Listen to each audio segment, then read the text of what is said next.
അടിച്ചു കയറിപ്പോ മെയ് 31 മുതൽ ശനി ഞായർ ദിവസങ്ങളിൽ വൈകുന്നേരം 6 മണിക്ക്. പണ്ടൊക്കെ ഞങ്ങളുടെ ചെറുപ്പത്തില് മുത്തശ്ശി ഉണ്ടാക്കി തരുമായിരുന്നു. ഉള്ളി, കരിഞ്ചീരകവും പച്ചമരുന്ന് കൂട്ടും കറ്റാർ വാഴപ്പോളയൊക്കെ കൂട്ടി ഇടിച്ചു പിഴിഞ്ഞ് വെളിച്ചെണ്ണയിൽ കലർത്തി കാച്ചിയെടുത്ത എണ്ണ ചൂടാറാതെ തലയിൽ പൊത്തിയാലേ പേനും താരനും ഒറ്റയൊക്കെ പമ്പ അടക്കും. കറ്റാർ വാഴ എന്ന് പറഞ്ഞാ? അയ്യോ, അതറിയില്ലേ? മോളുവാ, മുത്തശ്ശി കാണിച്ചു തരാം. ഇന്നത്തോടെ ഇവിടെ എണ്ണ തീച്ചു കൂടി ഞാൻ അവസാനിപ്പിക്കും. ദേ കണ്ട, അതാണ് കറ്റാർ വാഴ.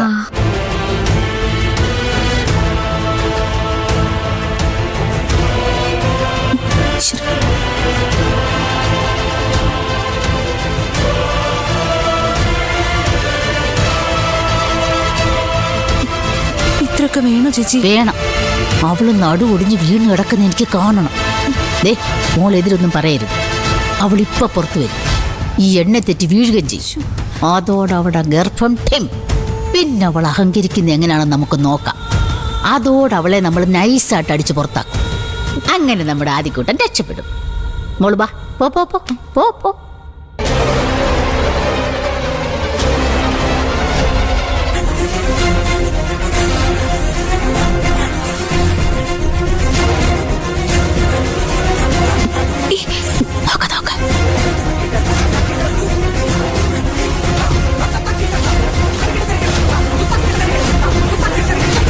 മോളെ നശിപ്പിച്ച്. ഒരു കാര്യം ഞാൻ മറന്നു. കറ്റാർ വാഴയൊക്കെ ഇട്ട് കാച്ചിയ എണ്ണയെ കുറച്ച് ബാക്കി ഇരിപ്പുണ്ടായിരുന്നു. അത് തലേ പൊത്തി 1/2 മണിക്കൂർ കഴിഞ്ഞിട്ട് കഴുകി കളഞ്ഞാ മതി. ഈ മുടിയൊക്കെ ഉണ്ടല്ലോ, നല്ല വെൽവെറ്റ് പോലെ തിളങ്ങും. വാ. ഇപ്പൊ സമാധാനായല്ലോ. ഞാൻ അപ്പോഴേ പറഞ്ഞു ഇതൊന്നും വേണ്ടെന്ന്. എത്രയും പെട്ടെന്ന് പോയി തുടച്ചോളാം. അല്ലെങ്കിൽ അവളായിരിക്കില്ല മുത്തശ്ശി അവൻ തെന്നി വീഴുക. ഒന്നുകൂടെ ഒന്ന് വെയിറ്റ് ചെയ്തിട്ട് പോരെ? ചിലപ്പം അവൾ ആദ്യം വന്നാലോ? ഭാഗ്യ പരീക്ഷ നടത്താം. ഇത് മെഗാ സീരിയൽ ഒന്നും അല്ല. ഞാൻ പറയുന്ന ചേച്ചിയും കേട്ടാ മതി. ചെല്ലി. ഓ, ഉത്തരവ്.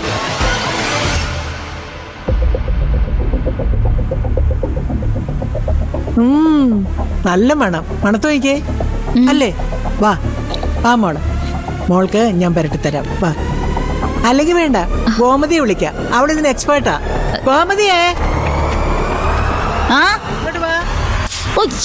വല്ലാത്ത സൂക്കേട് തന്നെ. ഗോമതിയേ.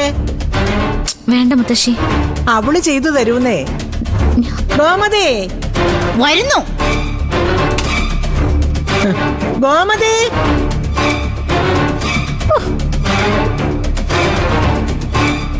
എന്താമേ? നീ ഇവിടെ ഇരുന്നേ പൂജമോളുടെ തലയിൽ എണ്ണയൊന്നും തേച്ചു കൊടുത്തേ. എന്നെ കൂടൊന്നും പറ്റത്തില്ല.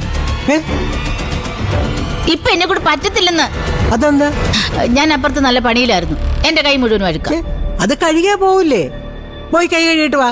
വേണ്ട മുത്തശ്ശി, ഞാൻ പുരട്ടിക്കോളാം. കൊച്ചിനോട് ഞാൻ അഭിപ്രായം ചോദിച്ചില്ല. പോയി കൈ കഴുകിയിട്ട് വാടി. കണ്ടില്ലേ അവളുടെ അഹങ്കാരം? ഇത് ചാർജ് ആയില്ലേ?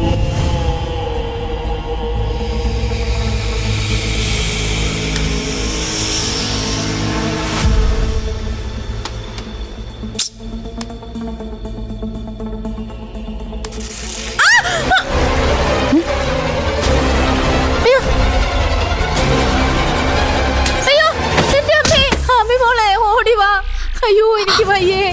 അയ്യോ അയ്യോ എന്താ? അയ്യോ, ഇറങ്ങല്ലേ, സ്റ്റെപ്പിൽ എണ്ണയാ. അയ്യോ അയ്യോ ചേച്ചി. അയ്യോ, ഇവിടെ എങ്ങനെയാണ് ഈ എണ്ണ വന്നത്? അയ്യോ, അത് പിന്നെ എന്റെ കൈ തട്ടി വീണതാ. എന്നിട്ട് എന്താണ് ഇത് തുടച്ചു കളയാഞ്ഞേ? നിങ്ങൾ ഇങ്ങനെ കഥാപ്രസംഗം പറയാതെ എന്നെ എടുത്ത് എവിടോട്ടെങ്കിലും ഒന്ന് കിടത്ത്. പിടിച്ചെഴുന്നേപ്പിക്കടി. അയ്യോ, എന്റെ നടു ഒടിഞ്ഞെന്നാ തോന്നുന്നു. എനിക്ക് വയ്യ. അയ്യോ അയ്യോ, എന്റെ അമ്മയെ പിടിക്കുമോളെ. അയ്യോ, എന്റെ നടു പോകുന്നില്ല. എന്റെ നടു ഒടിഞ്ഞെന്നാ തോന്നി എനിക്ക്. അയ്യോ, നിങ്ങൾക്ക് എന്താ വേണ്ടത്? ഞാൻ പറഞ്ഞിട്ടില്ലേ എന്നെ ഇങ്ങനെ ശല്യം ചെയ്യരുതെന്ന്? അതുകൊണ്ടല്ലേ വീട്ടിലേക്ക് വരാതെ ഇവിടെ വരാൻ ഞാൻ പറഞ്ഞത്. പറഞ്ഞല്ലോ, ഇനി ഇതിന്റെ പേരിൽ 5 നയ പൈസ ഞാൻ നിങ്ങൾക്ക് തരില്ല. നിങ്ങൾ എന്താന്ന് വെച്ചാ പോയി കാണിക്ക്. കാണിക്കാൻ തന്നെ എന്റെ തീരുമാനം. പക്ഷേ അത് കാശ് തരാത്തിന്റെ പേരിലല്ല. എന്റെ ഷാനുവിന് അവകാശപ്പെട്ട കാശും സ്വത്തും നിങ്ങളുടെ കുത്തിന് പിടിച്ച് മേടിക്കാൻ എനിക്കറിയാം. ഞാനിപ്പോ നിങ്ങളെ കാണാൻ വന്നേ വേറൊരു ആവശ്യം പറയാനാ. കുറച്ചു മുമ്പേ നിങ്ങളുടെ കൂട്ടുകാരൻ ഉമാദത്തിനെ എന്റെ വീട്ടിൽ വന്നിരുന്നു. ഷാനുവിന്റെ കബറിടം പൊളിക്കുമെന്ന് പറഞ്ഞ് ഭീഷണിപ്പെടുത്താൻ. എനിക്കറിയാം അതിന്റെ പുറകെ നിങ്ങളാണെന്ന്. ഞാനോ? അതെ, നിങ്ങൾ തന്നെ. നിങ്ങളങ്ങനെ ഒരുപാട് പാവം കളിക്കൊന്നും വേണ്ട. ഏടെ പിന്നിൽ നിന്ന് ചരട് വലിക്കുന്ന നിങ്ങളാണെന്ന് എനിക്ക് വ്യക്തമായിട്ട് അറിയാം. ഒരു കാര്യം ഞാൻ പറഞ്ഞേക്കാം, ഒരു കാരണവശാലും ആ കബർ പൊളിക്കാനേ പാടില്ല. പൊളിച്ചാലേ എല്ലാത്തിനെയും ഞാൻ പൊളിച്ചെടുക്കും. അല്ല, നിങ്ങൾക്ക് എന്താ കബറിൽ കാര്യം? അവിടെ കിടക്കുന്നത് നിങ്ങളുടെ മോനല്ലെന്നല്ലേ നിങ്ങൾ പറയുന്നത്? നിങ്ങളുടെ മോൻ ഷാനു ജീവനോടെ മടങ്ങി വന്നില്ലേ? പിന്നെ ആ കബർ പൊളിച്ചാൽ എന്ത്, പൊളിച്ചില്ലെങ്കിൽ എന്ത്? നിങ്ങൾക്ക് എന്താ അതിൽ കാര്യം? അതൊക്കെ ഞാൻ പറയേണ്ടവരോട് പറഞ്ഞോളാം. തൽക്കാലം ഞാൻ പറയുന്നത് നിങ്ങളങ്ങ് അനുസരിച്ചാൽ മതി. നിങ്ങൾ പറയുന്നത് എന്റെ ചോദ്യത്തിനുള്ള മറുപടിയല്ല, വെറും മുട്ടാപ്പോക്ക. അതെ, മുട്ടാപ്പൊക്ക് തന്നെയാണ്. ഈ നാട് കത്തുന്നത് കാണാൻ വയ്യാത്തോണ്ടാ ഞാൻ ഈ മുട്ടാപ്പൊക്ക് പറയുന്നത്. കോടതി ഉത്തരവിട്ടാലും പോലീസുകാർ തുനിഞ്ഞിറങ്ങിയാലും ഇന്ന് ഈ നാട്ടിലൊരു കബർ പൊളിക്കാൻ പറ്റുമെന്ന് നിങ്ങൾക്ക് തോന്നുന്നുണ്ടോ? ഞങ്ങളുടെ ആൾക്കാർ ആദ്യം പച്ചയ്ക്ക് കത്തിക്കാൻ പോകുന്നത് നിങ്ങളെ ആയിരിക്കും. അത് കാണാൻ കുറച്ച് ബുദ്ധിമുട്ടുള്ളത് കൊണ്ടാ ഞാൻ മുന്നറിയിപ്പുമായിട്ട് വന്നത്. അനുസരിച്ചാ നിങ്ങൾക്ക് കൊള്ളാം, അല്ലെങ്കിൽ അനുഭവിക്കാൻ തയ്യാറായിക്കോ. ഒന്ന് നിന്നെ. കോപ്പി അടിച്ചും കൈക്കൂലി കൊടുത്തു അല്ല ഞാൻ IAS പാസ്സായത്. ഈ നാട്ടിലെ നിയമങ്ങളും അറിവുകളും കഷ്ടപ്പെട്ട് പഠിച്ചിട്ട് തന്നെയാ. ഇന്ത്യൻ ഭരണഘടനയും ജനാധിപത്യത്തെയും തൊട്ട് വന്ദിച്ചിട്ടാ ഞാൻ ആ കസേരയിൽ കയറിയിരുന്നത്. അത് നിങ്ങളെപ്പോലെ ഏതോ ഒരുത്തി വന്ന് ഗുണ്ടായിസം കാണിക്കുമ്പോ ഓടി ഒളിക്കാൻ വേണ്ടിയല്ല, നട്ടല് നിവർത്തി പിടിച്ച് ചങ്കൂറ്റത്തോടെ നേരിടാൻ വേണ്ടിയാ. ന്യായത്തിനും സത്യത്തിനും മുന്നിൽ മാത്രം തലകുനിക്കാൻ വേണ്ടിയാ. ഖബർ പൊളിക്കുന്ന ഉമാദത്തം പറഞ്ഞിട്ടുണ്ടെങ്കിൽ അത് പൊളിച്ചിരിക്കും. അതിൽ ഞാൻ ഇടപെടില്ല.